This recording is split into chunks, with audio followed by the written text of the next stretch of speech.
so this variation is called the split snatch. This is how they used to do it in the old days.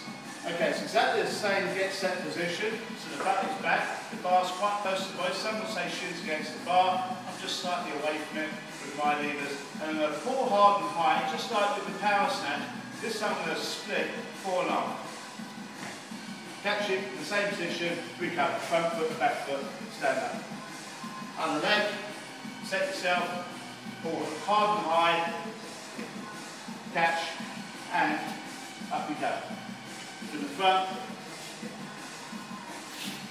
set yourself, pull hard and high, forward and up. Just see the way my feet are here. You can zoom in on the feet.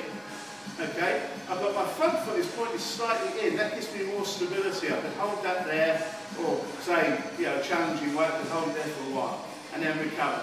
So front foot, back foot, stand up there. Okay.